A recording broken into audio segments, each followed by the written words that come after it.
பாணாசுரன் எம்பெருமானான சிவபெருமானின் மீது மிகுந்த பக்தியும் அன்பும் கொண்டு சிறந்த சிவபக்தனாக இருந்து வந்தார்.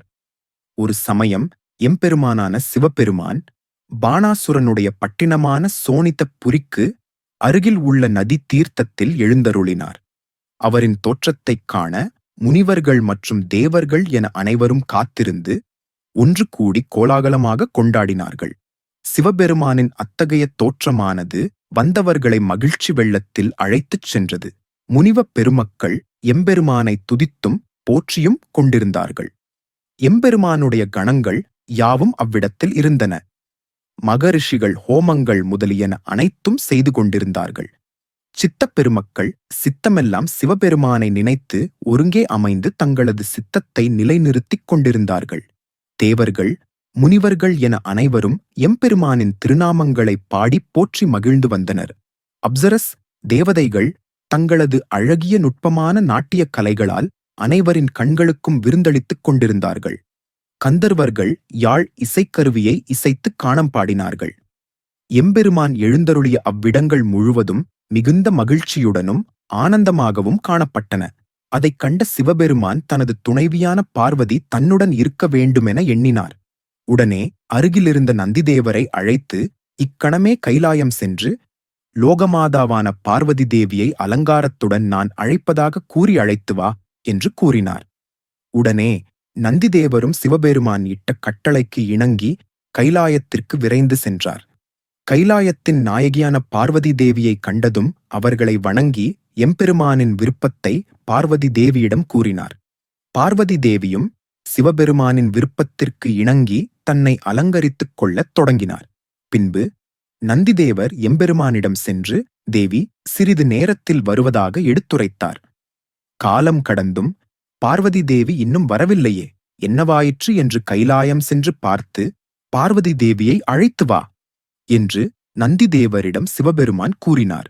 நந்திதேவரும் உடனடியாக வாயுவேகத்தில் கைலாயத்தை அடைந்து பார்வதி தேவியிடம் தங்களின் வருகைக்காக எம்பெருமான் காத்துக் கொண்டிருக்கிறார், எனவே தாங்கள் உடனடியாக அலங்காரம் செய்து கொண்டு விரைந்து வர வேண்டும் என சிவபெருமான் கூறியதாக பார்வதி தேவியிடம் நந்திதேவர் கூறினார்.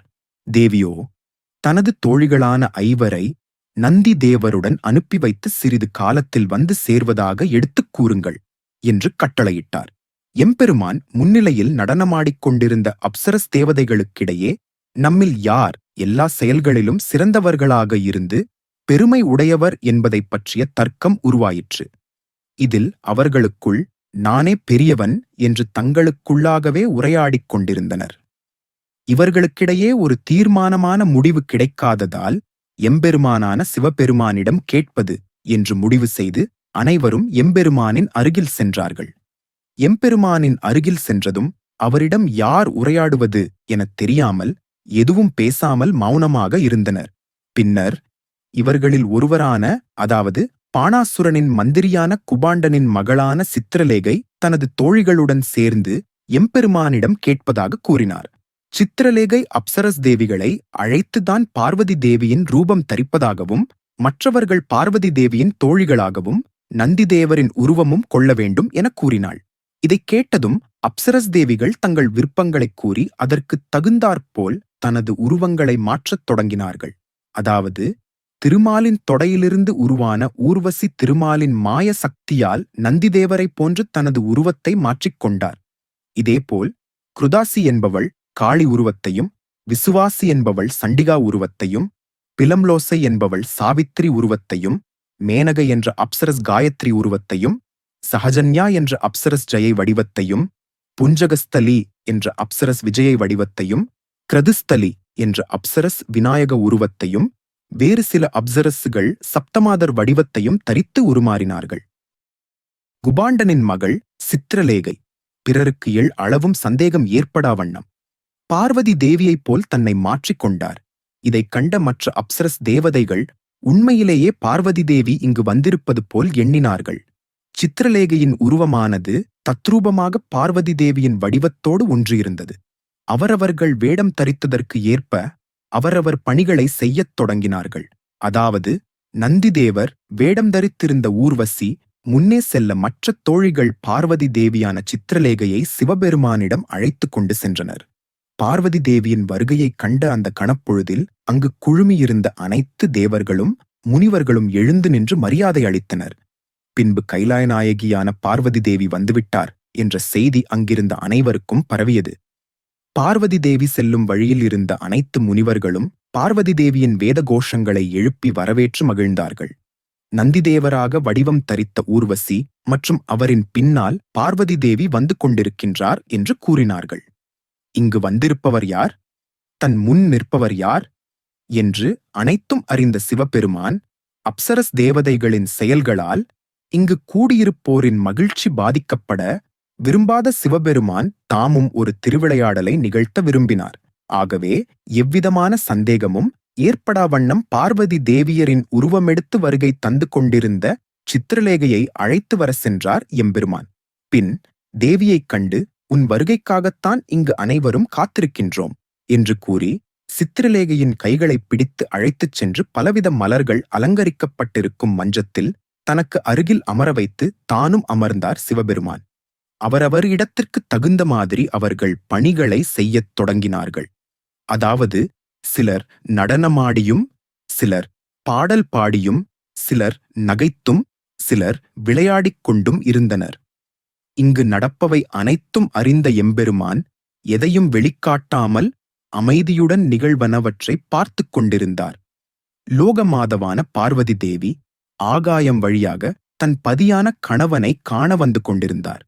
பார்வதி தேவியின் வருகையைக் கண்டு சபையில் கூடியிருந்த அனைவரும் என்ன நடக்கிறது என்று அறியாமல் திகைத்து நின்றனர். எம்பெருமான் அருகில் தேவி அமர்ந்து இருக்கையில் அங்கு வருகை தருபவர் யார் என புரியாமல் சபையில் கூடியிருந்த அனைவரும் திகைத்து நின்றனர். அவ்வேளையில் எம்பெருமான் பார்வதி தேவியை அழைத்து வந்து தன் அருகில் அமர வைத்தார். சிவபெருமானுக்கு அருகில் அமர்ந்த பார்வதி தேவி தன் அருகில் இருக்கும் மற்றொரு பார்வதி தேவியையும் தனது தோழிகளைப் போன்று உருவத்தில் இருப்பவர்களையும் கண்டு நிகழ்வனவற்றை உணர்ந்தார். பின்பு எதையும் வெளிக்காட்டிக் கொள்ளாமல் தனது பரிவாரங்களைப் போலவே இங்கும் பரிவாரங்கள் இருப்பதைக் கண்டு தனது தோழிகளிடம் இவர்கள் யாரென ஆலோசித்துக் கொண்டிருந்தார். அவ்வேளையில் அங்கு 2 பார்வதி தேவியையும் 2 சப்தமாதர்களையும் 2 நந்திதேவர்களையும் மற்றும் 2 விநாயகரையும் கண்டு அங்கு கூடியிருந்தவர்கள் இங்கு நிகழ்வனவற்றை எதையும் உணர முடியாமல் எம்பெருமானையே பார்த்து கொண்டிருந்தனர். சர்வலோகங்களையும் தன்னுள் கொண்ட சர்வேஸ்வரனாகிய சிவபெருமான் புன்முறுவல் பூத்த முகத்துடன் அங்கு நிகழ்வனவற்றை கண்டு கொண்டிருந்தார். அச்சமயத்தில் பார்வதி தேவியின் வருகையை சற்றும் எதிர்பாராத சித்திரலேகை மற்றும் அவருடன் இருந்த மற்ற அப்சரஸ் தேவதைகள் என்ன நிகழுமோ என பயந்து நடுங்கிக் கொண்டிருந்தனர். சித்திரலேகையும் அப்சரஸ் தேவதைகளும் நினைத்தது வேறு, ஆனால் அங்கு நடந்தது வேறு. ஏனெனில் தாங்கள் செய்த கபட நாடகத்தை அறியாமல் அங்கிருந்த அனைவரும் உண்மையாக எழுந்து தங்களுக்கு மரியாதை செலுத்துவார்கள் என்றும், அவ்வேளையில் அனைத்தும் உணர்ந்தவரான சிவபெருமான் இவர் பார்வதி தேவி அல்ல என அனைவர் முன்னிலையிலும் தங்களது கபடத்தை வெளிப்படுத்தி அங்கிருந்தோரை திகைப்படைய வைப்பார் என்றும் எதிர்பார்த்தார்கள். மேலும் இச்செயலானது அங்கிருந்த அனைவருக்கும் மகிழ்ச்சியையும் ஒருவிதமான புதுச்சூழலையும் உற்சாகத்தையும் அளிக்கும் என எண்ணி இத்திட்டத்தை மேற்கொண்டு செயல்படுத்தினார்கள். அது மட்டுமின்றி தங்களின் வாதங்களுக்கான பதில் காணவும் இச்சூழல் சாதகமாக இருக்கும் எனவும் எண்ணினார்கள். ஆனால் எம்பெருமானோ அவர்கள் நினைத்த செயல்களை புரியாமல் இவர்கள் சற்றும் எதிர்பாராத விதமாக பார்வதி தேவியாக வேடம் தரித்த சித்திரலேகையை தனது அருகில் அமர வைத்தது அவர்களுக்கு பெரும் ஆச்சரியத்தையும் ஒருவிதமான சங்கடத்தையும் ஏற்படுத்திவிட்டார். இந்த குழப்பத்திலிருந்து எப்படி விடுபடுவோம் என சிந்தித்துக் கொண்டிருந்த தருவாயில் யாவரும் எதிர்பாராத விதமாக நாயகனின் உண்மையான நாயகியான பார்வதி தேவி புடைசூழ அவ்விடத்திற்கு வந்ததைக் கண்டு சித்திரலேகையும் அப்சரஸ் தேவதைகளும் என்ன செய்வது என்று புரியாமல் திகைத்தனர். பார்வதி தேவியை கண்ட சிறிது நேரத்தில் சித்திரலேகை தான் எடுத்த மாயத்தோற்ற வடிவம் நீங்கி தன்னுடைய உண்மையான வடிவத்தை பெற்றார். இதே போன்று மற்றவர்களும் தங்களது சுய உருவத்தை அடைந்தனர். இவர்களின் சுய உருவத்தை கண்ட தேவர்களும் அங்கு கூடியிருந்தவர்களும் வியப்படைந்தனர். அது மட்டுமின்றி அங்கிருந்த மகிழ்ச்சி மறைந்து ஒருவிதமான பரபரப்பான சூழல் ஏற்பட்டது. சித்திரலேகையும் அப்சரஸ் தேவதைகளும் மிகவும் பதற்றத்துடன் பார்வதி தேவியிடம் சென்று, தேவி, எங்களை மன்னித்து விடுங்கள் என்று வேண்டினார்கள். நாங்கள் அனைவரும் சேர்ந்து வேடிக்கை செய்து இங்குள்ள அனைவரையும் மகிழ்விக்க வேண்டும் என்று எண்ணியே இச்செயலை செய்தோம் என்றார்கள்.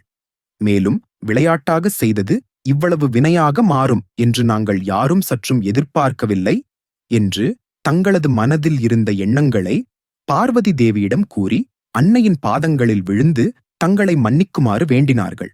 அப்பொழுது பார்வதி தேவி தனது அருகில் நின்று கொண்டிருந்த சிவபெருமானை பார்த்தார். எம்பெருமான் புன்முறுவல் பூத்த முகத்துடன் இருப்பதைக் கண்டதும், இதுவும் இவரது திருவிளையாடல்களே என்பதை உணர்ந்தார் பார்வதி தேவி. பார்வதி தேவியும் கேட்டார். தேவியிடமிருந்து சற்றும் எதிர்பாராத இந்த பதிலால் சித்திரலேகை மற்றும் அவருடன் இருந்த மற்ற தேவிகளின் கவலைகள் மற்றும் அச்சம் என யாவற்றையும் மறந்து அனைவரும் சிரித்தனர். பின்பு பார்வதி தேவியும் சித்திரலேகையை மன்னித்து அவளை அணைத்துக் கொண்டார். அப்பொழுது அங்கிருந்த தேவர்கள் மற்றும் தேவமாதர்கள் என அனைவரும் சிரித்து ஆரவாரம் செய்தனர். அப்பொழுது எம்பெருமானோ, மற்றவர்களை கவர்ந்து வியப்பளிப்பதில் சிறந்தவர்களாயிற்றே அப்சரஸ் ஸ்திரீகள் என கூறினார். பார்வதி தேவி எம்பெருமானுடன் மகிழ்ந்து கொண்டிருந்த தருணத்தை கண்டு கொண்டிருந்த பாணாசுரனின் மகளாகிய உஷையின் உள்ளத்தில் ஒருவிதமான ஏக்கம் உண்டாயிற்று. அதாவது, தன்னை நேசிக்கும் நாயகன் ஒருவர் இருந்திருந்தால் இச்சூழலானது எவ்வளவு இன்பமாக இருந்திருக்கும் என எண்ணினாள். மேலும் எப்பொழுது அந்த நாள் வருமோ என தன் மனதில் எண்ண அகத்தின் அழகு முகத்தில் தெரிவது போல் அதுவரை மகிழ்ச்சியாக இருந்த முகமானது வாடியிருந்தது. அங்கு குழுமியிருந்த அனைவரின் முகத்திலும் மகிழ்ச்சி மலர்ந்திருக்க உஷையின் முகத்தில் மட்டும் கவலையும் சஞ்சலமும் காணப்பட்டதை பார்வதி தேவி கவனித்தார். உஷையின் மன வருத்தத்திற்கான காரணத்தையும் அவள் மனதில் கொண்டுள்ள எண்ணத்தையும் உணர்ந்த பார்வதி தேவி உஷையை தனது பக்கத்தில் அழைத்து, வருத்தம் வேண்டாம் தேவி, உன் மனதில் இருந்த எண்ணங்களை நான் அறிவேன். கூடிய விரைவில் உன் மனதிற்கு பிடித்த நாயகனோடு மகிழ்ச்சியுடன் இருக்கக்கூடிய காலம் வரும் என்று கூறினார். பார்வதி தேவியின் அருளால் மனதில் இருந்த துன்பங்கள் யாவும் நீங்கிய உஷை மனதில் புதுவித நம்பிக்கையோடு, தாயே, நான் எப்பொழுது என் நாயகனான கணவருடன் கூடி இன்புறுவேன் என்று கேட்டார். இப்பொழுதிலிருந்து 7வது மாதத்தில் வைகாசி சுக்லபட்ச துவாதசி திதியில் உபவாசம் இருந்து நடுராத்திரியில் நீ அயர்ந்த நித்திரையில் இருக்கும்போது உன்னை யார் வந்து அடைந்து இன்புற செய்கிறானோ அவனே உன் நாயகனான கணவன் என்றும் நீ இளம் வயதிலிருந்தே திருமாலை எண்ணி பூஜித்து வந்து கொண்டிருந்தால் உனக்கு இத்தகைய பேறு கிடைக்கும் என பார்வதி தேவி ஆசீர்வதித்தார். மனதில் இருந்த கவலைகள் நீங்கி உஷை நாணத்தால் தலை குனிந்து நின்றாள். பின்பு தேவியை பார்த்து பணிந்து வணங்கினாள். சிறிது காலம் கழித்து எம்பெருமானும் பார்வதி தேவியும் கைலாயம் சென்றனர். மற்ற தேவர்கள் அவரவர் வாகனங்களில் அமர்ந்து தத்தமது இடங்களை அடைந்தார்கள். பாணாசுரன் என்ற அசுரன் சிவன் மீது மிகுந்த பக்தி கொண்டவர். அவர் எம்பெருமானை எண்ணி பல ஆண்டுகள் தவமிருந்து எண்ணற்ற வரங்களையும் ஆசிகளையும் பெற்று மிகவும் பலசாலியாகவும் அதே சமயம் கர்வத்தோடும் ஆட்சி புரிந்து வந்தார். ஒரு சமயம் எம்பெருமானை எண்ணி கடுந்தவம் புரிந்து கொண்டிருந்தார். அவருடைய தவத்தில் மகிழ்ந்த சிவபெருமான் அவருக்கு காட்சியளித்தார். எம்பெருமானை கண்ட பாணாசுரன் மிகுந்த மகிழ்ச்சி அடைந்தார்.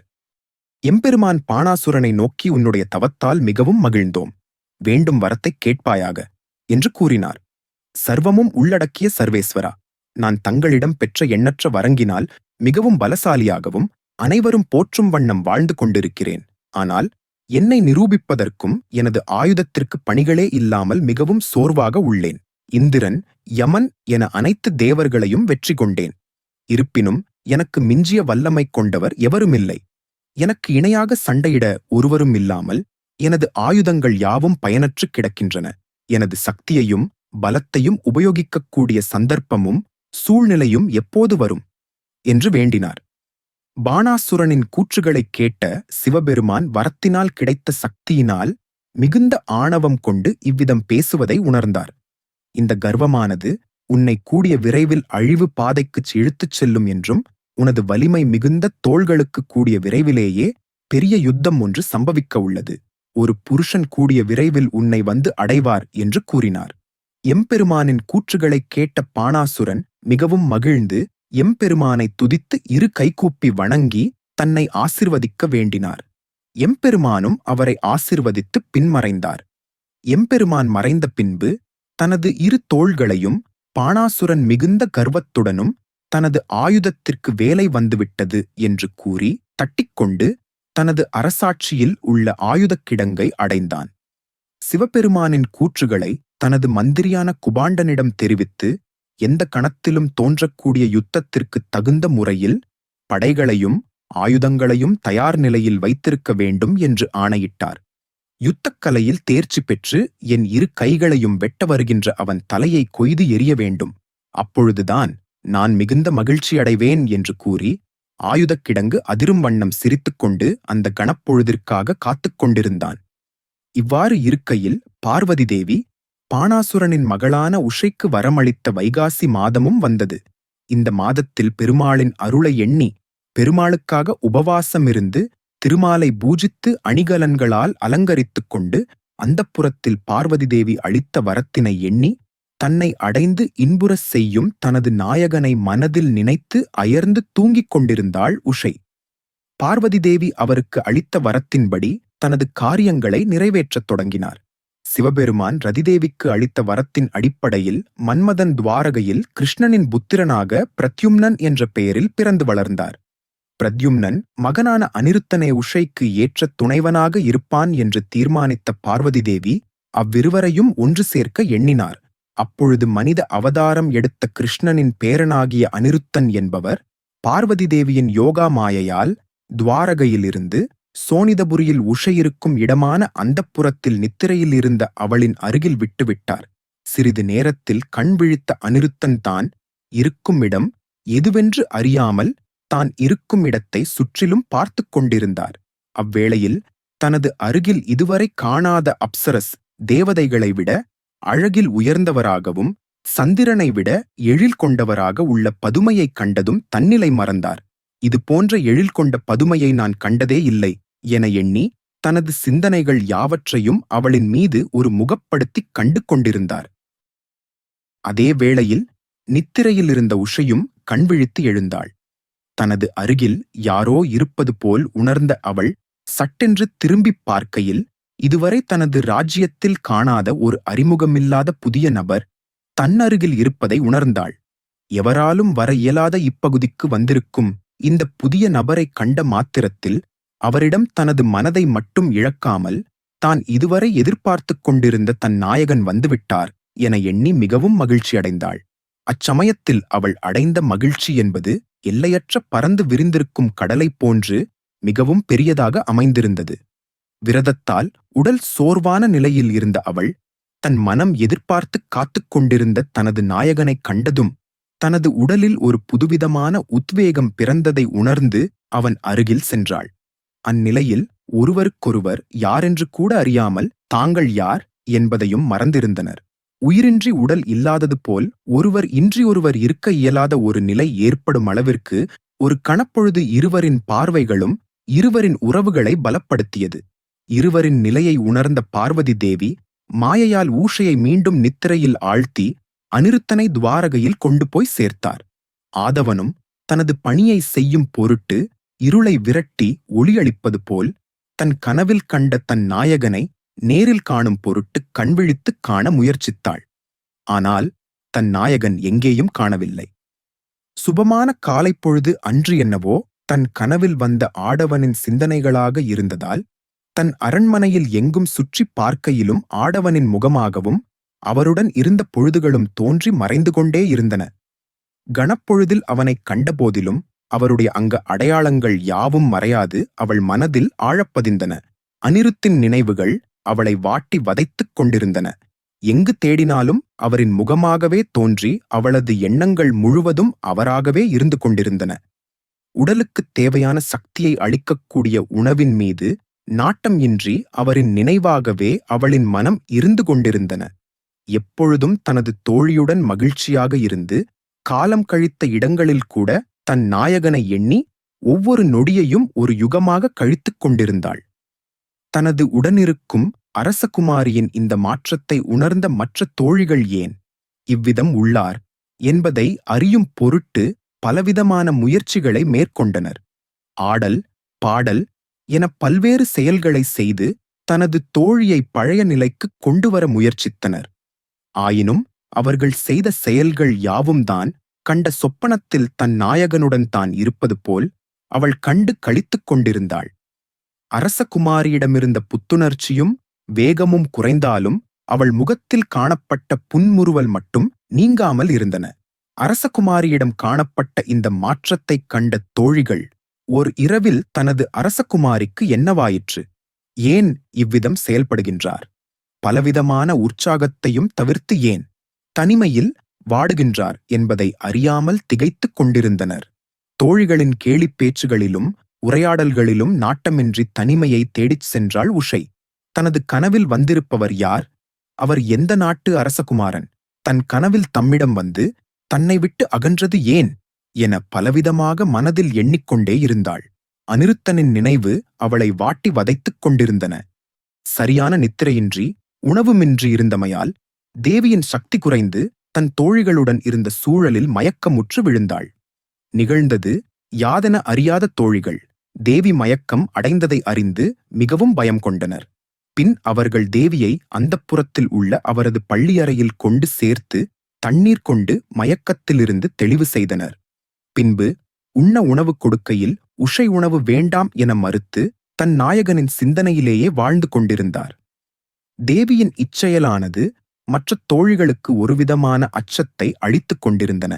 இந்நிலையானது தொடர்ந்து கொண்டிருந்தால் தேவியின் உடல் நிலையானது மிகவும் மோசமாகி இதனால் தங்களுக்கு ஏதாவது தீங்கு நேரிட வாய்ப்புள்ளதை உணர்ந்த தோழிகள் என்ன செய்வது என்று அறியாமல் தவித்துக் கொண்டிருந்தனர். அவ்வேளையில் குபாண்டனின் குமாரத்தியான சித்திரலேகை தோழிகளின் முகத்தில் காணப்பட்ட இனம் புரியாத ஒரு கவலையை உணர்ந்தாள்.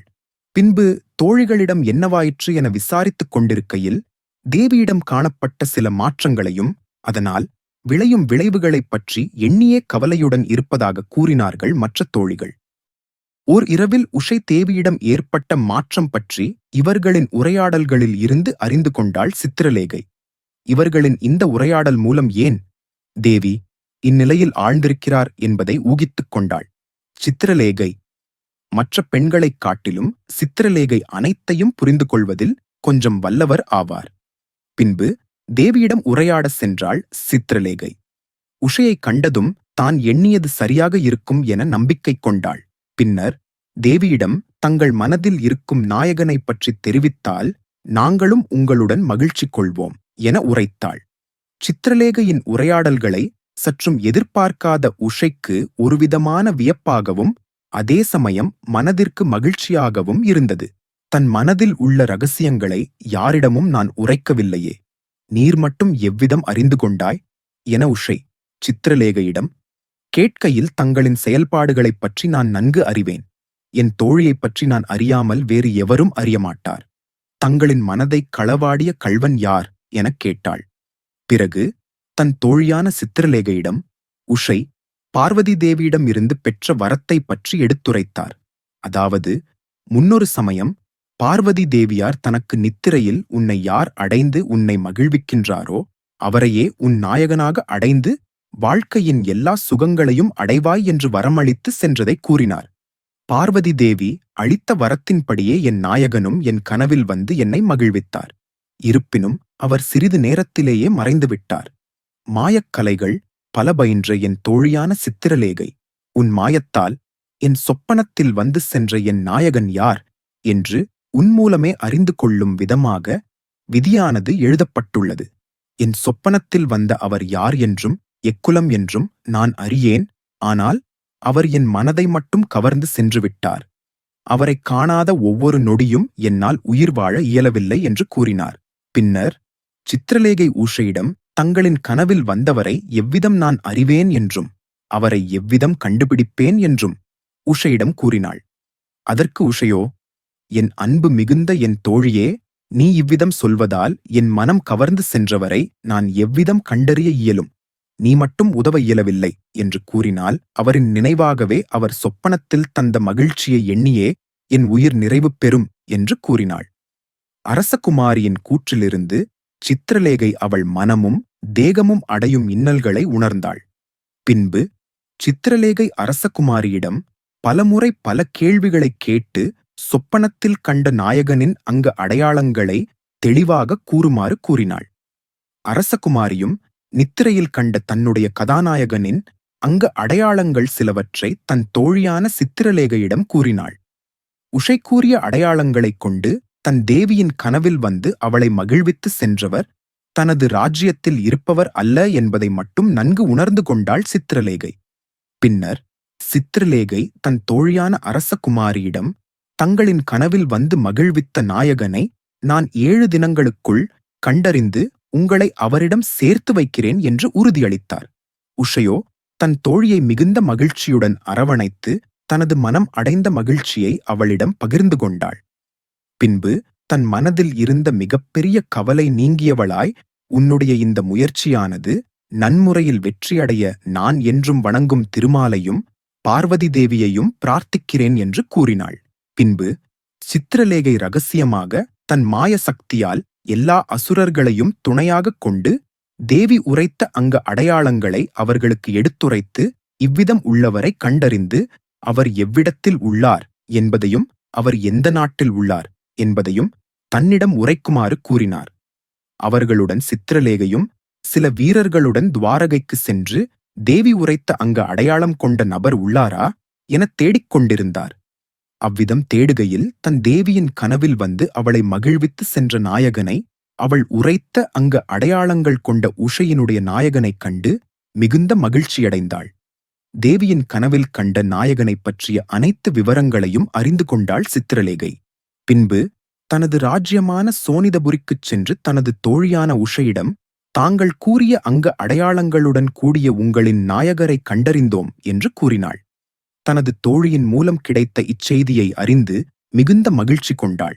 பின்னர் தனது நாயகன் எங்குள்ளார், யார் அவர், எந்நாட்டைச் சேர்ந்தவர் என பலவிதமான கேள்விகளைத் தொடுத்து தனது தோழியிடம் தனது நாயகனைப் பற்றிய அனைத்து விவரங்களையும் அறிந்து கொள்ள மிகுந்த ஆர்வம் கொண்டாள்.